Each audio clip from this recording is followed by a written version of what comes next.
Hi, I'm Dr. Shiloh. And I'm Dr. Scott. And this is LA Not So Confidential, the forensic psychology and true crime podcast. Each week, we explore the intersection of psychology, the criminal justice system, and entertainment.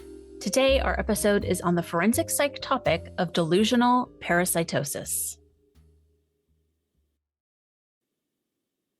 Hey there, Dr. Scott. I'm so glad we're back with another delusional disorder. These seem to be some of my favorites for some reason. I so agree. I was thinking, actually, we were talking about our book project, which we really, have started making sort of outlines for. And I think this could be one entire book itself. I'm not kidding. I really think that there are all these different versions of delusions that play into criminal thinking that could be really a great episode. I mean, a great book. Yeah. But I'll tell you, I don't think anybody's going to be walking away today without feeling itchy or crawly. Oh my God. All right. So quickly, you guys, yesterday I was finishing up just finishing touches on this episode. And I know this is not like our esthetician's sidebar that we normally do on our live stream, but I had gotten a skin treatment done and I know that it was tingly because of that. And I'm texting Scott. I'm like, I am itching all over writing this episode. Ugh, it's giving me the heebie-jeebies. I know. It's a lot. So last week's episode, we got super busy, but we were able to crank out an episode that gave us the opportunity to share with you a replay of one of our most popular live streams of our YouTube series, Behind the Couch. And this was from July of 2022, which seems like a decade ago. Yep. And in that interview, we spoke with the always impressive forensic psychologist, Dr. John Delatorre. Impressive guy. So impressive across the board. So July 2022, which does seem like a decade ago, was the height of the Johnny Depp and Amber Heard defamation hearings. And there was a lot of discussion and controversy about how the narrative of that proceedings intersected with the legal system and entertainment business, and a lot of discussions about intimate partner violence and relationship dynamics and personality disorders and all sorts of stuff. Right. So we just thought that it would be the perfect time to share that with you, because the documentary about the trial is about to drop or has dropped already. So please take a listen to last week's episode to get up to speed. I think it's still very topical. After releasing that episode, we got a couple of emails that were interesting. So yeah, I mean, I think people are going to get triggered by this, but I stand by what we discussed. I think we were pretty even in our approach to that episode. Yeah, I mean, there's a lot to discuss, and all joking aside, like there's a ton of layers to it. I mean, so many psychological issues. And at the time, John was doing a lot of commentary just on the daily for the trial. And so he really was like, had his finger on the pulse. And again, like it's a time capsule of July of last year. I wasn't following the trial super closely. And then I haven't watched the documentary. It'd be interesting to see in the documentary, how they sort of make sense of it all. If they bring mental health professionals in, I don't know. I don't know if I'm going to watch it, but if someone thinks it's interesting and maybe I should, let me know. But yeah, it's just always timely. I think just a lot of the issues discussed. Yeah. But moving on, we probably will circle back around to it for some sort of discussion, because, it's been back and forth on our Discord channel, because there's, for one thing, there's so many smart people on our channel. Well, yeah. Yeah. There's just a lot of really interesting points that I think, like you said, that was a time capsule. So now a year later or the decade later, there's a bigger discussion that happens about it that is fascinating. So we'll see what happens. Yes. So getting into today's topic, first and foremost, we want to give huge props to Justin at the Peripheral podcast. This is Justin from Generation Y. He has this other show, The Peripheral, where he talks to some really interesting people who have gone through some incredible life obstacles. And it is just raw and authentic and just very interesting conversations with folks. And he recently did an episode where he spoke to a family member of a person experiencing this type of delusional disorder. And it gave us the idea to bring you this topic and dive in a little bit more. It's interesting, heartbreaking, just a wonderful listen. So please go and listen. And I think it's a great companion piece to all the clinical stuff that we're going to give you today. Also, we were just recently on the Peripheral talking in depth with Justin about our work in sex offender treatment. So please be sure to check that out as well, especially since, most of you listeners know that Shiloh and I started together in an internship, but Dr. Shiloh spent almost an entire decade beyond that working in that milieu. And, your level of expertise and points about that particular subject, I think are very valuable. So please go back and give it a listen. Yeah, it was nice to go back and revisit that a little bit more. So for today, our trigger warnings are going to consist of warning you that there are going to be descriptions of extreme self-harm behaviors and descriptions of insects in and around the hair and skin. So if that is squeegee to you, please listen with care today. Please. And we have a lot of information for you, as well as some of the criminal aspects and entertainment presentations of this disorder. And all nervous giggling aside, there are, about the same number of people who experience this disorder in the US as experience MS or multiple sclerosis. So it's a very real experience. Let me say that. Yep. So whatever it is, it's a really very real experience for some individuals. So delusional parasitosis is also known as Ekbom's syndrome or delusional infestation. So it can go by DP for delusional parasitosis, or it can go by DI as delusional infestation. It's a psychological disorder, and it's mainly characterized by the individual's belief that they're infested with parasites such as mites, fleas, lice, worms, or other unidentified organisms, despite no concrete evidence that will support this. And the term has also been used in a partially correct way when describing an individual's belief that their body is producing substances or inorganic particles that are burrowing their way through the skin to the surface. Now, before we go any further and piss any listeners off, we're going to start with a description of DP, delusional parasitosis, explore the controversy, and then outline the research that actually supports the experience that is objectively true that a small subsection of this population has had. Yes. So if that's clear as mud for you guys, just follow along. Right. And we'll get into it. So in some cases, individuals grappling with delusional parasitosis might resort to extreme measures to essentially eradicate perceived parasites from their environment or their bodies. And this could lead to acts such as excessive use of toxic chemicals, self-harm, or compulsive cleaning rituals. And while these actions stem from a place of genuine distress and belief in the reality of the infestation, they can inadvertently result in harm to themselves or their surroundings. Such behaviors may not be criminal in intent, but they could potentially lead to legal consequences or intervention if they pose a danger to themselves or to others. The majority of people that experience this disorder are middle-aged to older females. However, younger individuals, both male and female, can also fall prey to this condition, with research over the past 2 decades indicating that veterans may have similar experiences. There's current research that is indicating a significant number of patients with this disorder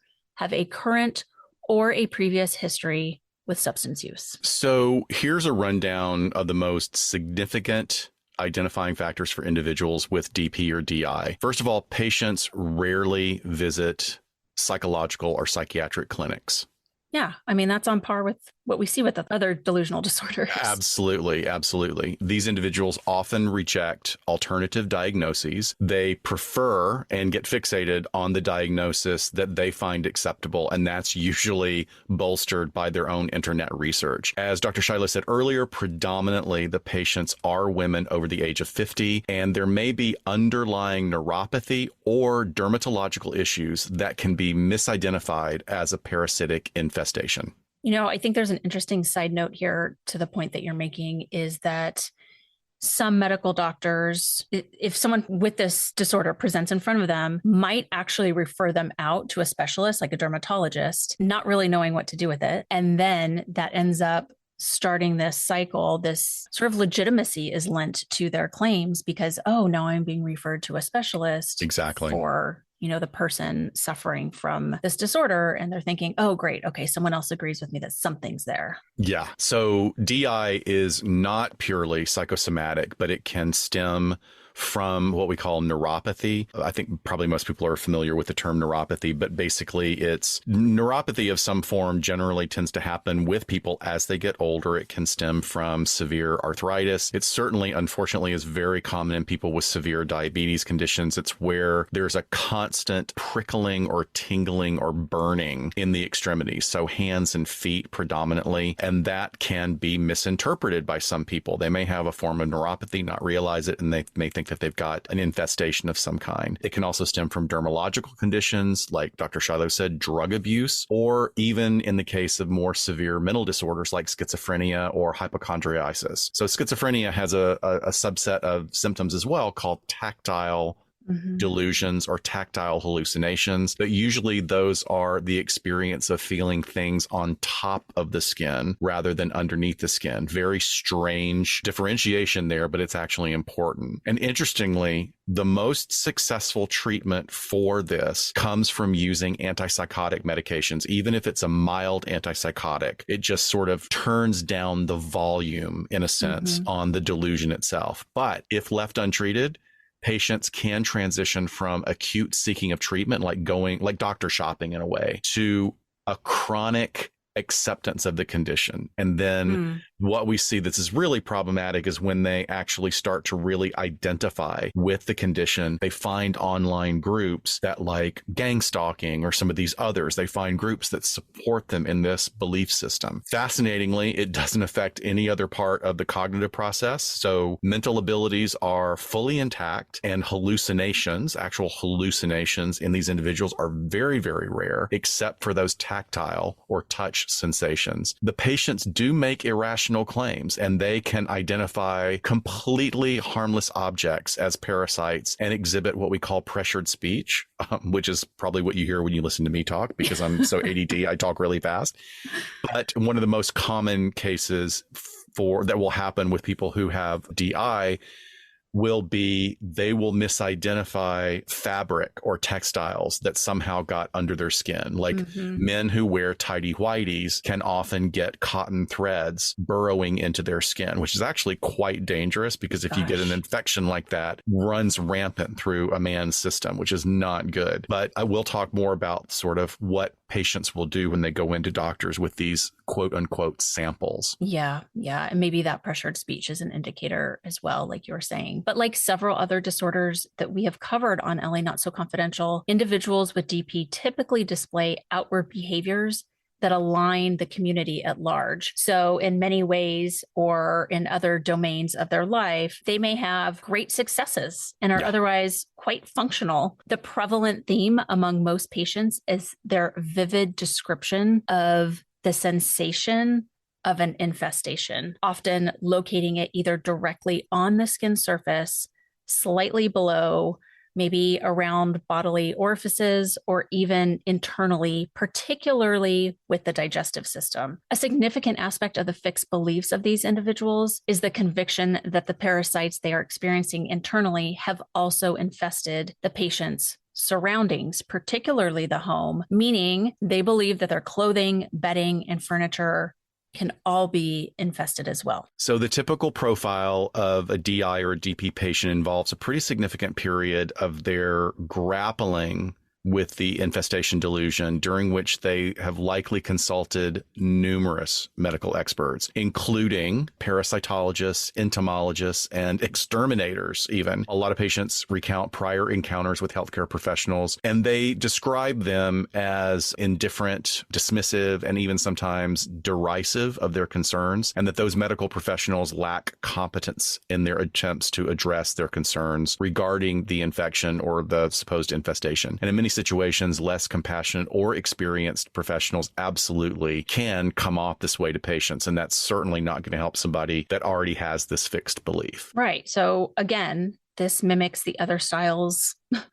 I guess, of delusions that we've covered, where exactly. The person consults with someone and then that person doesn't align with their beliefs, and they spin the narrative that that professional is incompetent, or however they need to fill in the gaps. I think if our listeners will recall, I had a patient one time that was convinced that their spouse was cheating excessively with a lot of people in the workplace and had ended up hiring a private investigator to follow their spouse. And when they came back to the next session with me, we said, we started talking about, okay, well, did you get some evidence? Because I'm looking at anxiety symptoms and if that's being relieved or not. And my client was like, no. I mean, it's a really incompetent private investigator. They didn't get any evidence. There's nothing I could use. I fired him immediately, sort of thing. So yeah, it's not that it's deliberate, right? That they don't believe that, that person can help them out because there's nothing really there to help out on.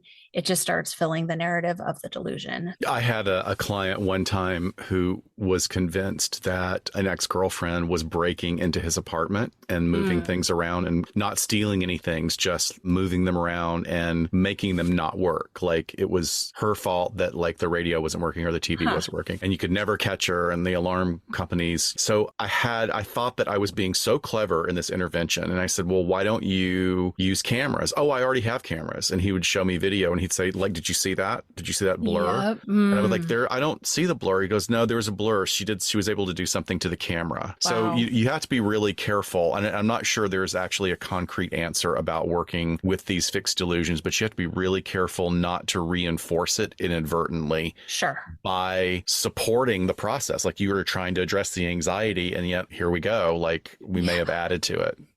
Yeah, exactly. Well, there's a good bit of research in this recurring narrative with the Minnesota Department of Health, who was flooded with calls from DP patients recounting such experiences. And interestingly, these calls tend to escalate during the winter months. So we can look at that. And they determined, this really parallels with a couple of things here. Higher levels of indoor heating, which equals higher levels of increased dryness in home and work environments, and therefore our skin. And in many of these examples, individuals submit an abundance of samples. And I'm saying samples in air quotes because they're ranging from things like human tissue and lint to scabs and dust, all in the hopes of having these objects identified as parasitic entities. It's so fascinating because I remember living in Chicago for 3 years and all of the heat in the apartments was radiator heat. So it was like one giant radiator that heated an entire building and it was either on or off. So it could be 20 below outside and it was 85 in your apartment. And you'd have to put pots of water on top of the radiator to keep moisture in the air. Oh my gosh. Think about this. So here you are, you're talking about Minnesota with these really harsh winters. They've got this dry air. And then they believe they have an infestation. So what do? They start cleaning rigorously, which further strips all the moisture from their skin, which is going to increase that feeling of itchiness and dryness. Oh, it's got to be horrible for them to experience. Yeah. And so medical doctors use the term matchbox sign when patients bring in small fibers or items that they believe are worms or parasites coming out of their body. And they put them in small containers like matchboxes to show the doctor during the visit. And within the medical community, the matchbox sign, so-called matchbox sign, inevitably indicates delusional parasitosis to them. Like the majority of people with fixed delusions, the patients strongly reject any conclusions that would disprove their beliefs, even when provided by those who examine these samples and give solid explanations for what the items actually are. Unfortunately, then, in severe instances, we see self-harm behaviors emerge, primarily located in the areas the patients can easily access, revealing the patient's efforts to extract the imagined parasites. So this is another, this is how old I am. Shortly after moving to LA, I had been here a few years and we had the Northridge earthquake, which was huge and terrifying and just destroyed enormous buildings. And it was really rough. And my buddy, a guy that I waited tables with at this restaurant in West Hollywood, his apartment literally collapsed on him. He was house sitting for another friend of mine. The apartment collapsed on him and he needed a place to stay. So I had no idea that this friend was a complete meth addict, and I should have known. Oh He was boy, just yeah. like, he was so jumpy, and I mean, he's hilarious. And he was like, "Oh, I'll take 3 shifts in a row." He'd like just work nonstop. But my roommate at the time, Shandor, it was a 2-bedroom, 1-bath, and Shandor comes in, he goes, "I need to get in the bathroom, and your friend has been in there for 3 hours. What is going on?" What? And we were like knocking on the door, and I won't say his name. I'll say it's Stevie. Stevie, you need to open the door. Stevie, what's going on? I'm fine.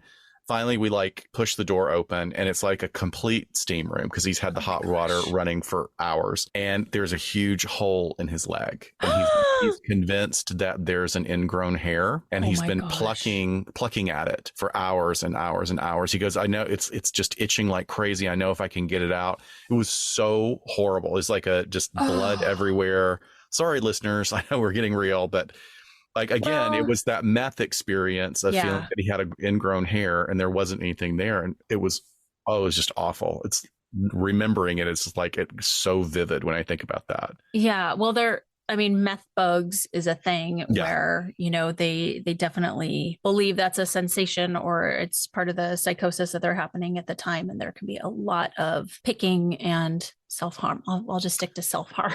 Well, yeah, like the other term is speed bumps, and then they start getting itchy. And, if you're that far gone with a substance in your system, you can really misinterpret that experience. Yeah, definitely.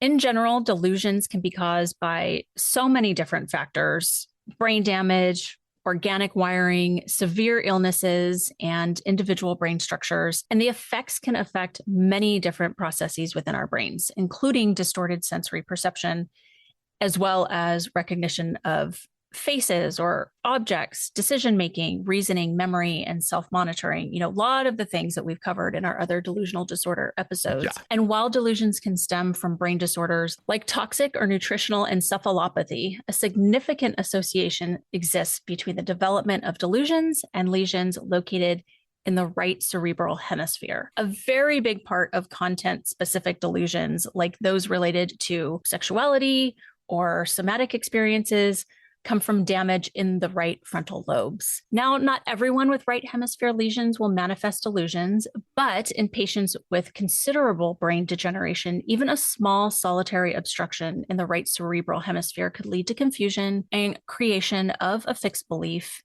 in incorrect information. It's why strokes can be so devastating. Strokes can cause paralysis, full paralysis, partial paralysis, but people forget that it can also affect the overall mood and the overall cognitive functioning of individuals. So what actually happens in the brain during the experience of these delusions? It's never a simple answer, because what we call delusions can manifest in different ways or subtypes, and each of those can engage actually in very specific and different brain areas. So it's not all the same brain area that gets stimulated. In Capgras delusion, you'll remember our previous episodes on Capgras or Capgras, where the individual has the delusion of a familiar individual or loved one being replaced by an identical double, whether it's another person, a robot, an alien, an android. And Capgras is due to a reduction of activity in the area called the posterior cingulate cortex. So with most other delusions, the right frontal cortex is functionally associated with delusions regardless of the content, right? Whatever the fixation is. The areas that are most affected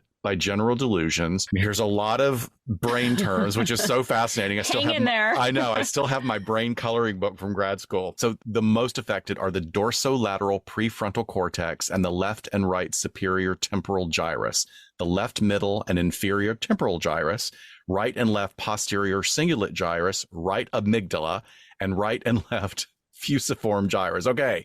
We've completely blown out our textbook speech for this episode. I promise no more. There's enough in that sentence alone.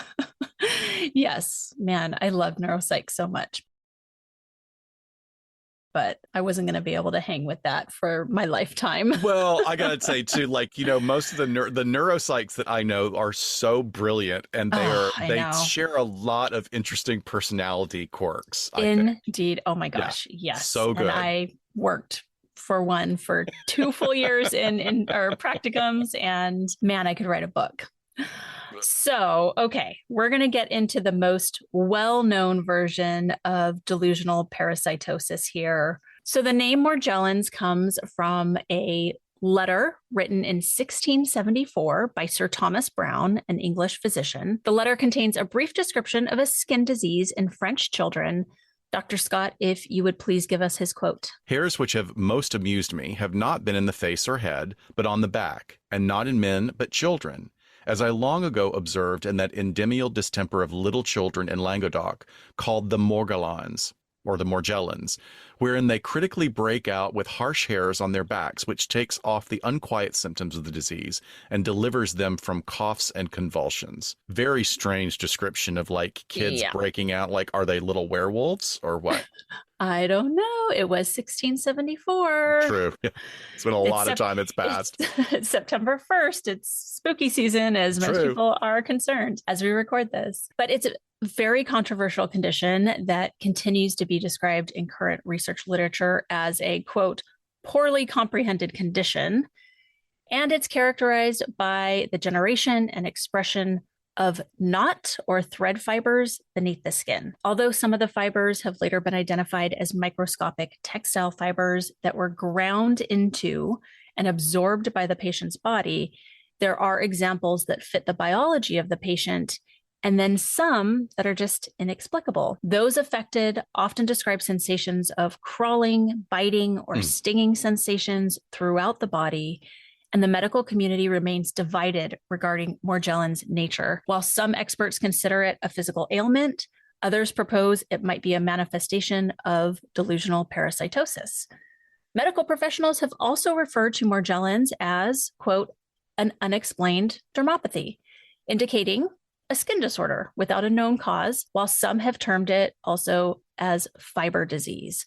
The predominant complaint amongst those with Morgellons pertains to distressing skin sensations. This includes feelings of bugs moving under the skin, sensations of burning or stinging beneath the skin, intense itching, and the spontaneous emergence of slow healing skin sores that often leave prominent hyperpigmented scars. Some individuals even report the presence of thread-like fibers embedded in the skin. And let me tell you, the research for this episode, I saw close-up pictures in journal articles that were, and I'm not easily skeeved out. Like if I'm in an emergency situation, I can deal with blood, gore, all that kind of stuff. But looking at these photos is like these people are in pain. Whatever it is. But in addition to skin-related symptoms, some Morgellons patients express a range of other complaints. And I'm sorry, I shouldn't chuckle when I say that, but they really do have a range of other complaints. And these can include difficulties in concentration, having excessive fatigue, hair loss, joint, muscle discomfort, issues within the nervous system, tooth loss, sleep disturbances, and short-term memory lapses. And previously, relatively obscure, Morgellons has gathered attention throughout investigations led by the CDC and other health agencies in response to scattered reports. So it's primarily observed in California, Texas, and Florida, but patients have been identified in all 50 states of the U.S. So CDC research confirms our earlier bullet points, and it shows that middle-aged white women are the most susceptible, and a substantial number of patients display somatic concerns, and that's indicative of obsessive health-related anxieties. And while this controversy over the classification as a disease or a delusion persists, the CDC study does conclude that the condition does not arise from infection or environmental factors. Laboratory analysis of skin fibers from these patients revealed predominantly cotton fibers akin to those found in clothing or bandages. And the study also highlighted that the skin lesions are likely the outcome of prolonged skin picking and scratching. So while the CDC report neither confirms nor denies the existence of a new condition like Morgellons, it does not intend to conduct further research on the matter. So the CDC is basically like, okay, we feel like we've given this enough look and we're closing the book on it. Yeah. So there's some other areas they looked at as well. And although initial speculation suggested a link between Morgellons and Lyme disease due to shared symptoms, the CDC research did not corroborate this connection, nor did it find evidence of Lyme infection in the studied individuals. Similarly, though, some research posited a potential association between Morgellons and underactive thyroid function. Further investigation is needed to substantiate this hypothesis, though. And additionally, parallels between Morgellons and bovine digital dermatitis, a cattle condition triggered by infection, have been identified. However, just know that limited conclusions can be drawn from these initial studies. And I just want to give you a pretty lengthy quote here from the CDC research. A significant portion of DP patients embark on a journey of trial and error, experimenting with an array of remedies, some of which involve the use of potentially hazardous levels of pesticides. These efforts are often meticulously documented, complete with detailed records and diagrams depicting the alleged parasites. In some cases, the medical history of the patient is so persuasive that it extends its grip to family members who subsequently adopt a shared delusional perspective. Additionally, it's not uncommon to encounter accounts of these individuals engaging in excessive cleaning and disinfection rituals within their home environment, a manifestation possibly stemming from an urgency to counteract the presence of the envisioned parasites. So we're getting a little taste of what we're going to talk about in our criminal case here. But before you tell your next story, because I know you have another story, do you remember when Joni Mitchell was found to be suffering from Morgellons? Yeah, and like it was really serious with her, but she's had also didn't they find her unconscious? Yeah, so it was 2015. She was 71 at the time, and they found her unconscious at home in Los Angeles. But she had previously written about it in her book. Her book is titled Joni Mitchell in Her Own Words, that like at the height of what she called her battle with this condition, that she literally couldn't wear any clothes. She said, quote, all the time it felt like I was being eaten alive by parasites living under my skin. I couldn't leave my house for several years.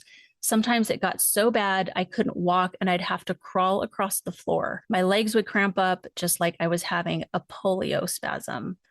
So, gosh, I mean, it sounds awful. I mean, it's always interesting when a celebrity is kind of plagued with something that we're like, is this a thing or not? Because I don't know. That's a whole other thing to explore, is that it can go a couple of ways. It lends some credence to it because we have parasocial relationships that we feel like, oh, this person wouldn't be perhaps making this up or what have you.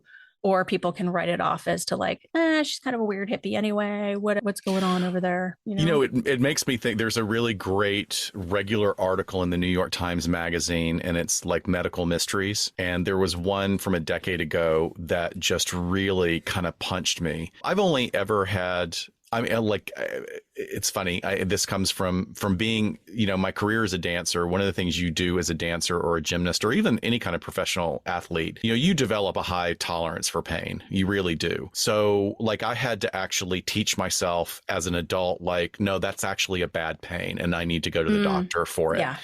But when you hear these descriptions of people with Morgellons or Morgellons, it's, and especially when Joni Mitchell is talking about it, like that level of pain, it really just, it really comes across so strongly. And I remember there was this article that I was talking about, these medical mystery articles, and there was a woman with this unbelievable chronic pain, and she got framed as doctor shopping, and she was an opioid addict, and she was this and she was that.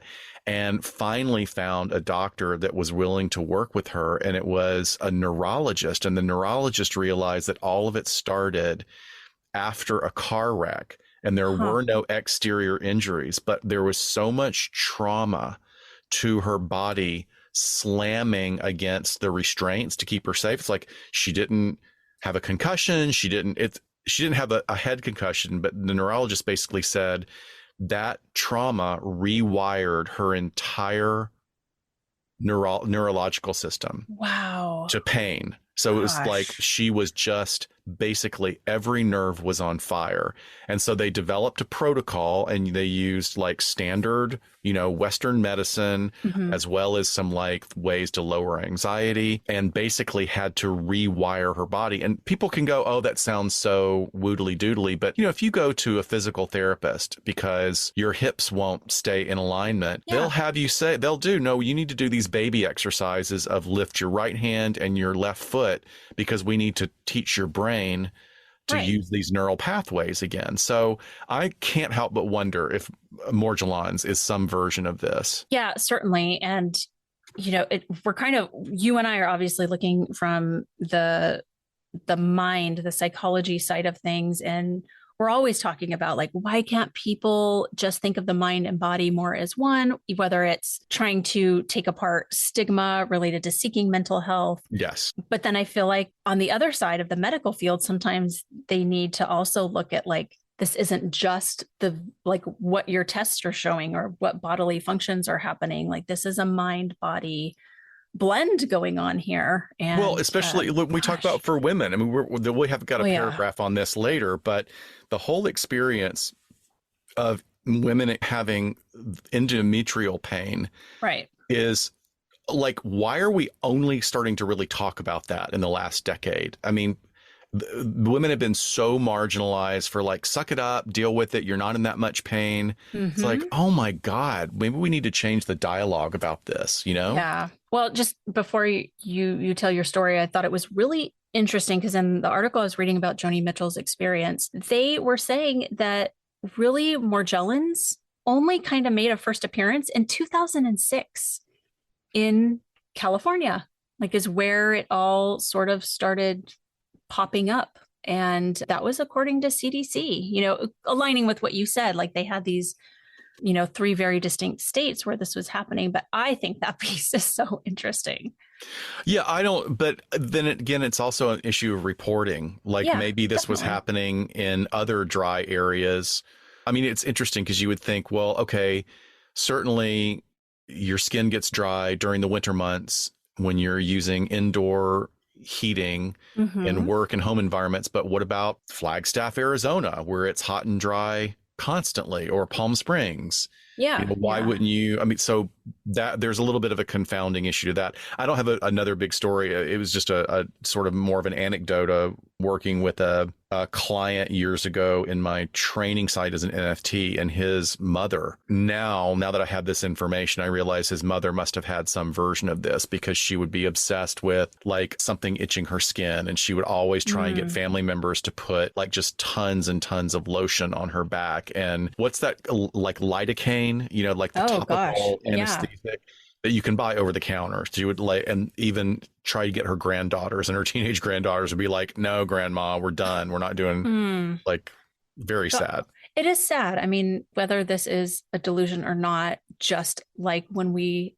treat the anxiety, the psychological pain around a delusional disorder, I mean, to them, the physical sensations and the pain is real. So as we dive into some more review of the literature here, just some other things that we want to mention. Delusional parasitosis is estimated to affect approximately 100 to 250,000 people in the US. As you said before, rivaling the numbers of even something like multiple sclerosis, which we hear about way more. Right. That's very significant. Patients who assert that these severe and chronic symptoms are present, again, will report itching, crawling sensations, which is the term formication. That's formication with an M. Right. That's very interesting because ants excrete formic acid. If you get an ant bite, that sting comes from formic acid. So maybe that's where it came from. I don't even know how you know that, but you are constantly surprising me of the things that have you studied bugs as well? Or? No. Okay. Here's what's so dumb about that. You know why I know about that? It's so dumb. I know because there's a terrible horror movie with Joan Collins. I think it's from the early 70s. It was called Empire of the Ants. And I think that they were, I know, I think they were like giant ants because of radiation or nuclear bombs or something. And all of the victims are found burned by formic acid. And like all throughout the script, they keep going, there's formic acid burns. I can smell formic acid. There's formic acid, formic, over and over again. Don't step in the formic acid. So that's how my brain, my sad, weird brain works with all this useless information. Any obscure Joan Collins movie is in my head. Completely makes sense now. So horror film from the 70s. Got it. I got it. Yeah. Anyway, okay. So patients who assert these severe and chronic symptoms will report itching, crawling, and often pick at their skin or use harsh topical treatments in efforts to remove the parasites, whom they subsequently blame for the actual damage to their skin. While the disorder itself does not inherently involve criminal acts, of course, there have been instances where individuals suffering from delusional parasitosis have engaged in behaviors that could be perceived as criminal due to the distressing nature of their delusions. And And the most egregious example we could find via research. Oh, and thank you, nephew Joel, with full access to the EBSCO journal database. I only have the site journals. He has all the criminal and law journals as well, so he could send me PDFs. Oh, I love it. Yes. All of our grad school students here. I know. Another dimension where criminality might intersect with delusional parasitosis is when individuals engage in confrontations or altercations with medical professionals or even friends or family who don't share their belief in the infestation. So the frustration and anxiety caused by the inability to convince others of their perceived reality, then coupled with their very real discomfort, whether it's medical or mental, can sometimes lead to aggressive behavior or threats. And this can lead to a variety of different types of charges. So you could imagine assault, harassment, maybe something just like disturbing the peace, depending on the severity of the situation and the jurisdiction that they are in. So the most shining example of this comes from years ago in France, as far as a criminal case is concerned. This is the one that is found in research articles, but there is a parallel to something very recent that was happening way more often. So in 1967, a 58-year-old woman was admitted to a hospital in France after attempting to shoot her family doctor with a hunting rifle. And fortunately, she missed him with the shots, but then she proceeded to beat him about the head and neck with a stick. And, the doctor was fully understanding that she was not physically well and she was not mentally well. So he declined to press charges. But the woman had been really experiencing symptoms of delusional parasitosis for a number of years. And she was getting more and more frustrated. And specifically, her complaints centered on the idea that small animals or insects had swarmed under her scalp and then burrowed into her skin. And she claimed that she could hear them moving around and could at times see them moving under her skin and in her hair. So after combing through her hair, she would then present the doctor with what she called specimens in, you guessed it, a matchbox. And then there were other narratives to her delusion that included she had contracted scabies from her cat and that other people in her village were even infested. And as with many acts of violence, there seemed to be a slow burn of events that led to the perceived grievance with authorities and medical professionals. So this woman had sought help from everyone she could get really to listen to her. She went to the police and her town's mayor, all while what is reported to be harassing her family doctor for over 2 years. And her delusion grew into the narrative that the doctor had actually organized a plot against her and that he was responsible for her symptoms. And this is when it gets dangerous, right? Yes. When you start looping in those layers of delusions. Absolutely. And when there's a target. So it didn't help anything that her husband also began to share this particular part of the belief. Folie à deux, anyone? Yep. He went on to threaten the doctor's life after his wife was admitted to the hospital following the initial attack. However, interestingly, while her hospitalization stay went on, his convictions gradually disappeared and he didn't believe. So what we have here is so typical in folie à deux is if you separate the two individuals. Yeah. The one who is the primary driver of the delusion will have less and less effect on the secondary partner, which in this case was the husband. Even though I think the husband is reported to have a pretty severe alcohol problem. It sounds like as soon as she was removed, he started realizing, oh, the house is not infested like she said it was. Right. And we do know a bit about her history. She was born in Brittany, France in 1909. She was born into modest means and received a poor education, hardly being able to read into adulthood. Her mother was reported to suffer from alcoholism and died from complications from dementia at the age of 68. Ooh, that's early. Her father had died by suicide in his 50s, and her husband had spent 5 years as a prisoner of war in Germany and was also reported to have abused alcohol. And they had 2 daughters, which there were a lot of reports from family that she had a very difficult time raising those daughters. And I'm guessing she did a lot of that on her own. So those around her stated in follow-up interviews and research that she had become progressively more irritable. She started developing pretty severe and chronic sleep problems and showing what they were calling abnormal behaviors, but there's not a lot of research about what those behaviors were. This is a very, like, they don't even identify. These are all journal articles, and they keep her identity a secret. She had insomnia for at least a week before the attack on her doctor. And over the years, she was considered for release from the hospital. It's unclear as to whether she actually was ever fully released, but she had attempted to die by suicide a number of times. So 24 years after her initial admission, she was found to be in the same government-run mental hospital, having significant symptoms of cognitive impairment and what we call tardive dyskinesia, which is, it's a neurological condition that involves a lot of shaking and repetitive behaviors. It usually comes from using antipsychotics. Back then, they really didn't have a number of medications. I think they had, what was it? Not Depakote, but God, what's the one that they call the something shuffle?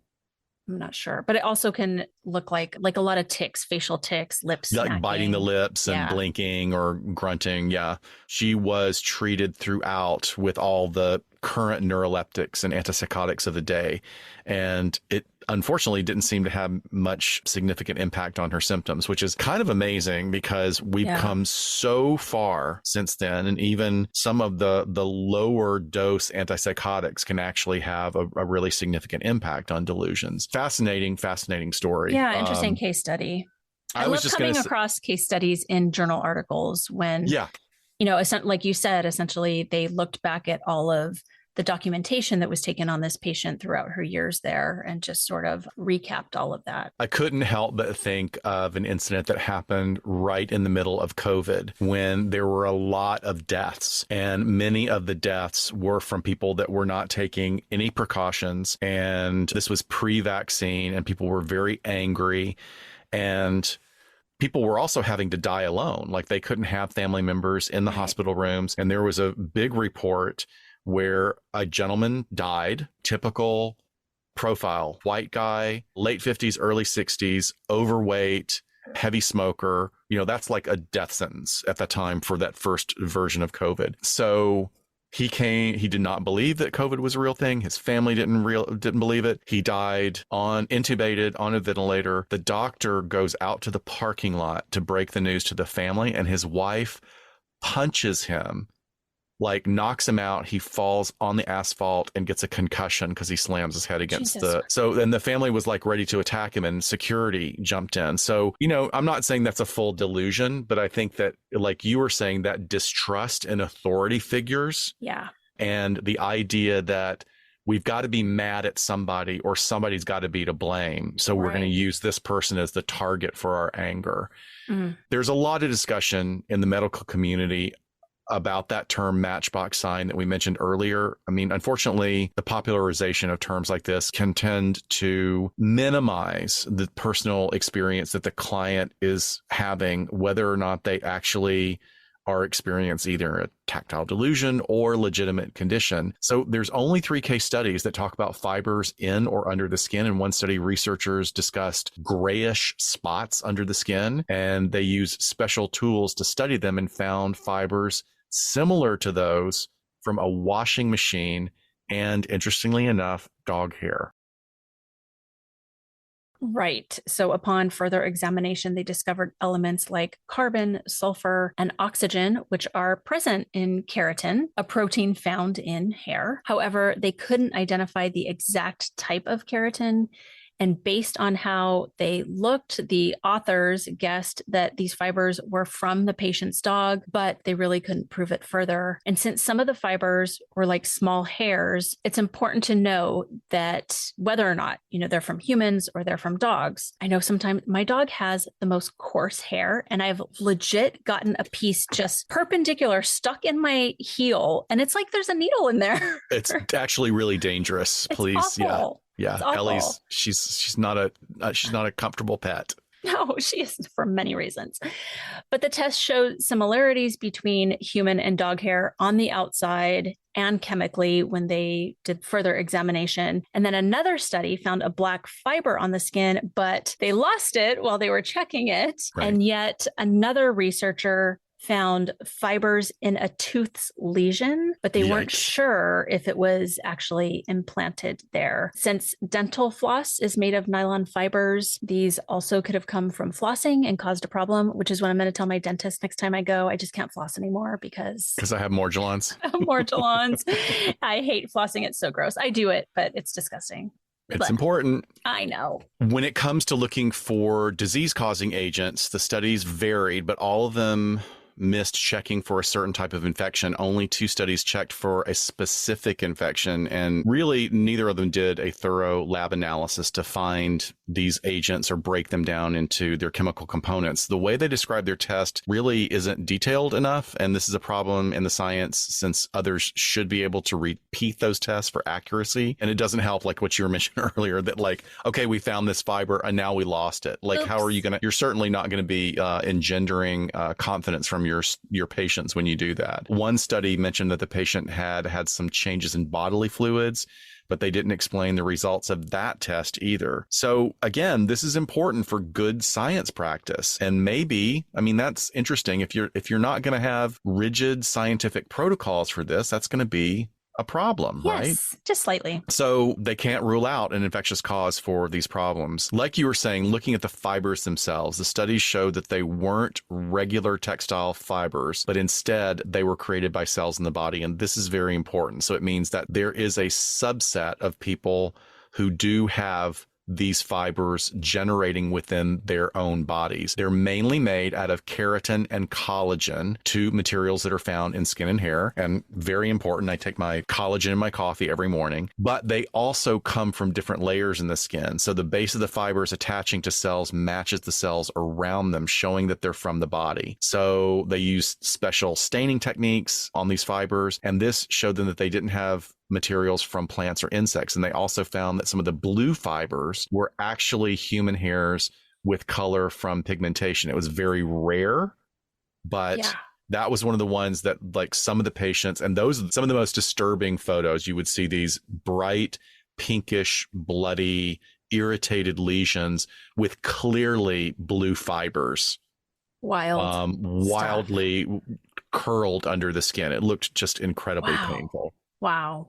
While it can be easy to lump all of these examples into one pot, as clinicians, we know that to diagnose someone with a mental disorder, you have to be sure that other factors aren't causing the symptoms. Many medical doctors still think this one disease is always a mental health diagnosis, even though many studies link it to a type of infection. When we're looking at diagnosis of DP, it is certainly a lengthy process and generally takes the following steps. So I feel like every time we've kind of laid out a way to diagnose something, you're going to start with a very careful case history of this person, full background history. Then they look to performing a complete physical examination, laboratory evaluation, including skin scrapings. Maybe it calls for biopsies, blood counts, chemistry profiles, thyroid function tests, and vitamin B12 levels. And then they tend to rule out other medical conditions at this point, medical conditions that can have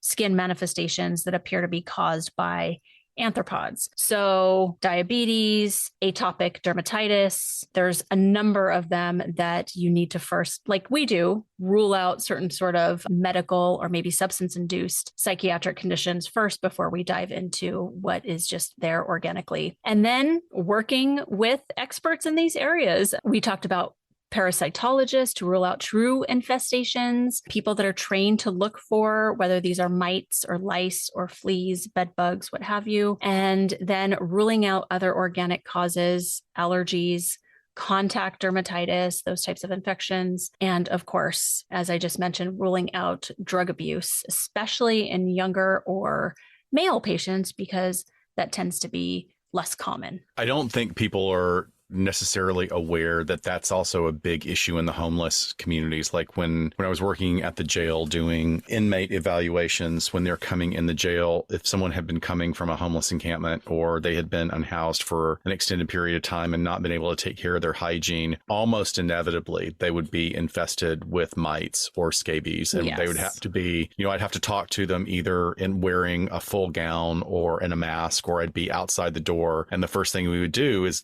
hand them a tube of, this cream that would kill the mites, because the mites, you can get infected very, very quickly. I remember when we had medical arrestees, we would take them down to the jail where you worked because it's a medical facility. And I remember it being closed at times, being like, you can't bring anyone here because there's a lockdown due to scabies. Yeah. Oh, yeah, it'll happen. Gosh. So the symptoms accompanying delusional parasitosis and mental illness, those common symptoms, can make differential diagnosis really challenging. In some cases, the individuals who are not affected by Morgellons or delusional parasitosis, but they can exhibit delusional tendencies, and that might be mistaken that they believe they have Morgellons due to exposure via sources like the internet. Big surprise. What? So something else might be going on, and they find like, oh, here's this website that tells me I should scrub myself down with a Brillo pad and then pour lemon pledge on it or something. I mean, literally, they'll use the strangest home remedies. Now, making it even more difficult to diagnose, Morgellons patients can display what we call neuropsychiatric symptoms and then receive full-on psychiatric diagnoses like bipolar disorder, ADHD, OCD, and like we said, even schizophrenia. Now, patients might also have concurrent psychiatric conditions, occasionally leading to these misdiagnoses of psychiatric illnesses that they don't actually possess. I think for all that sounding like a word salad to the audience out there, the main message is that real, true psychiatric diagnosis is complex, and it requires people to not make just blanket labels. And I would also say that medical diagnoses are often the same way. And that's one of the reasons we have so many problems in the medical community, is that people, doctors will just say, oh, it's this. And somebody's going, I don't think it is. I've been dealing with this for 20 years. And so anyway, emphasis on we all need to be really responsible in how we look at these things.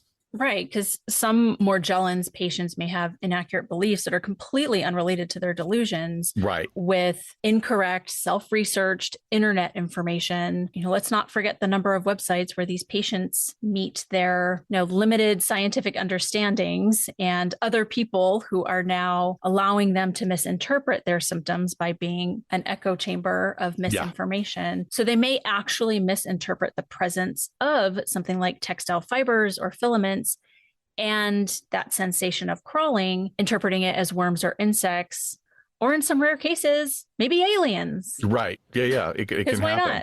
Not? And then, just to circle back around to what we were saying earlier about the marginalization of female patients by the medical community. I mean, it's a real thing. Women have historically faced various forms of marginalization and minimization within the medical community. And although there's progress, these issues do persist to some extent, and that negatively impacts women's healthcare and well-being in the long run. And I think there really is a long way to go. Look, women are underrepresented in medical research, leading to a lack of understanding about how diseases and treatments affect women, specifically women. There's gender bias. Symptoms that are more common in women are more likely to be dismissed or attributed to psychological factors. How effed up is that? Of course. And this bias then can delay or prevent a proper diagnosis and treatment. Women's pain and symptoms are downplayed or not taken seriously by medical professionals, and their physical symptoms are sometimes attributed to emotional or psychological factors without proper medical investigation. And one of the things that's really ironic and sad is that women report that there's equal minimization by female physicians. Totally. As male physicians. And what they're saying now is that nurse practitioners and physician's assistants are usually more understanding and accepting. It's something about that medical degree that it has to do with. Because so they're being taught that in medical school. Yeah, they've got to be. And then throw women of color in the mix, and it's even It's worse. Magnified just beyond comprehension. But women are disproportionately affected by autoimmune conditions, but diagnoses can be delayed due to their complex and varied symptoms being attributed to other causes. And some medical professionals lack comprehensive knowledge about women's reproductive health, including contraception, menopause, and conditions like endometriosis. This can lead to mismanagement of reproductive health concerns. Women's pain, particularly in relation to conditions like endometriosis, is often undertreated compared to men's pain. This can lead to unnecessary suffering and reduced quality of life. So it's interesting with the rabbit holes I go down in TikTok with the different algorithms that pop up, depending on who you are, what you look at. One of the big things that's out there that people are talking about, both medical professionals, thankfully some male medical professionals, as well as female patients, is that we don't use local anesthetic to put in or remove IUDs. And if not incredibly discomforting, incredibly painful for some women. And it's just not even thought of, like not even a thing that we consider or that we ask for or anything like that. So just again, another example. But most significantly, mental health concerns among women are sometimes stigmatized or dismissed as hormonal fluctuations, undermining the importance of proper mental health care for women in general. And really, this is just the tip of the iceberg, with women of color also experiencing even higher numbers in these areas when you look at the hard numbers. If you're not aware of it, really, listeners, you should just Google. And I'm sure most of our listeners are, because they're so on top of it. But it is horrifying to look at the stats on pregnancy complications that get ignored in women of color. Constantly. I mean, just terrible, terrible stories. I think I don't have the stat in front of me, but I know the infant mortality rate is higher, despite the fact that these, women are, they're following all the protocols. They're doing everything with prenatal care, as well as the women dying in childbirth. Right. Oh, yeah. God, it's awful. I know. So wrapping it up, we have a couple of examples in entertainment. A really, really great and hard to watch, but very good to watch movie from 2006, I believe, which is interesting because 2006 was when Morgellons came on the scene, is the movie Bug. And it was based on a stage play by the same name. It was a psychological horror film, but really does come across as incredibly uncomfortable and creepy, directed by none other than William Friedkin. And it stars Michael Shannon before he was famous, Ashley Judd, really when she was just knocking out one pretty cool movie after another, and Harry Connick Jr. And Shannon's character is having some kind of experience, and clearly it evolves very quickly into delusional parasitosis. And then he pulls Ashley Judd, who's his romantic interest, into his delusion. And the story is interesting, like that shared folie à deux experience and how their friends try and pull them out. And there's a scene where they're in a hotel room where they've blocked and taped and foiled off the entire thing, trying to keep the bugs out. It's really, really creepy. It's very, very visceral and very graphic. Yeah. I have not watched it. I watched the trailer and I was like, ooh, this looks gross, but it also looks good. Ooh, we could do a watch party for that. That'd be cool. Ooh, we could. So we also have good old Criminal Minds to do us right on this topic. So season 10, episode 4 is called The Itch. And in this episode, Atlanta PD invites the behavioral analysis unit to assist in the death investigation of an investigative journalist named Albert Stillman after he wandered into highway traffic. And an eyewitness who tried to help Stillman just before he was run over reported that he was waving his arms in the air, yelling, "Get them off of me!" And it turns out Stillman has no history of mental illness, but his boss discloses that Stillman was using heroin as medication for a Bach problem. To thicken the plot, Stillman was scheduled to meet with a source on a story concerning vaccinations when he vanished for 3 days just before he died. During the investigation, a research scientist of etymology is later found dead, shot to death. The BAU team eventually discovers that both Stillman and the scientist were abducted, meaning they are dealing with a serial killer. No, on Criminal Minds? What? How's that possible? On Criminal Minds, a serial killer? In an hour? Man, I know. Both of them also had tiny bite marks and deep self-inflicted scratches. They thus come to the conclusion that the perpetrator had delusional parasitosis and was looking for people to support his delusion by making them feel what he feels. When they don't support the delusion, he kills them. That's very creative, actually. It is really creative, but it also just, going back to, we gave our listeners this week an example of a person that acts out of desperation due to a mental health condition, maybe someone who was actually experiencing a version of a legitimate form of Morgellons could act in the same way, but like taking it to the next level that I'm going to make you feel what I feel is like, there was TV. I remember there was a TV episode about, I think it might've been on the Green Arrow series, where one of the villains had created a neurological gas that would cause delusional parasitosis, but it would cause it so strongly that their body would actually make it happen. Like their bodies would, like one guy gets sliced by metal butterflies that start coming out of his skin. And they show up to this body that's just completely like shredded. And it's like, how did this happen? Metal butterflies. Metal butterfly. That's going to be my punk band. So thank you guys. This has been a long episode. It's so fascinating though. And I hope actually that there will be more legit research done on this for people that are experiencing, I hate to use the word suffering because it's such a loaded term these days in terms of an individual's personal experience, but clearly the experience of an issue like this, a challenge, is just incredibly overwhelming and impacts the quality of a person's life. And, we want to show compassion for them. And I hope there is more research in this area. So yeah, folks, we have a live stream coming up on September 16th. That's just a couple of weeks away. It is with a workplace threat assessment psychologist, our wonderful, wonderful colleague, Dr. Ryan. It will be live on YouTube. Please log in. It's going to be a good show. We'll take some questions and I'll be asking him a lot of very pointed questions about that process.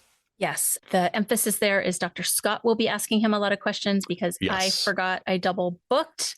And I'm sorry, I'm not giving up my Halloween Horror Nights tickets. Nope, I completely understand. I will be there. If you're on the Discord, I'll post some pictures, maybe some videos from there. That'll be fun. As well, we have coming up, speaking of watch party, Friday, the 22nd of September. Please hold that date. We are going to do a joint watch party with Nick from the Tennis Podcast and Brad from the Doomsday Podcast, Doomsday, History's Most Dangerous Podcast. You guys know I'm a sucker for the disaster films. We are going to be watching Supercell, which is one that came out this year that nobody talked about, probably for a couple reasons. One being a very controversial actor, and some of the other cast, let's just say it might be a cursed film. I'm just going to start that rumor right now. The best kind. The best kind. But yeah, they'll stay paying attention to all of our socials. Again, you can always go to our website, our live events, and we put all of that info there. And I started doing community posts on YouTube. So I will post in advance also, if you're a subscriber to our YouTube channel, of what is coming up, because people have found it hard to find what the next date is going to be if they're not listening, all the way to the ends of these episodes sometimes. All right. Thank you guys very much. Please join us next week when we bring you the mysterious death of actress Thelma Todd in our monthly vintage episode. And we'll see you then on LA Not So Confidential. Bye, guys. Bye.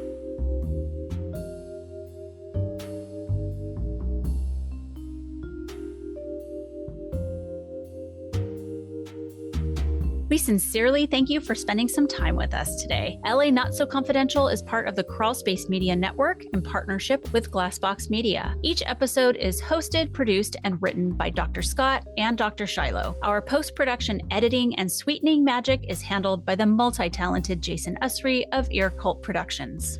The LA Not So Confidential theme, entitled Cool Vibes Film Noir, is composed and performed by the talented Kevin MacLeod. He graciously allows us to use his music via a Creative Commons attribution license, and you can check out all of Kevin's amazing work on YouTube. All of the resources for each episode can be found on our website at la-not-so-confidential.com. You can find us on Instagram at LA Not So Podcast, on Twitter at LA Not So Pod, and on Facebook at LA Not So Confidential. Media inquiries and bookings are scheduled at alienistentertainment@gmail.com. Please join us each month on Saturdays at 4 p.m. Pacific Standard Time for a live streaming and very interactive broadcast on YouTube entitled Behind the Couch. Stay tuned to all of our social media for our live streaming scheduling announcements. Subscribe to LA Not So Confidential so you never miss a new episode. And lastly, we'd be honored if you joined our Patreon at patreon.com/LA Not So Podcast. With a subscription, you get an ad-free listening experience, and you'll be the first notified about upcoming live events, social gatherings, and super cool swag coming your way. Thanks for listening, and join in with us next time on LA Not So Confidential. Bye, folks.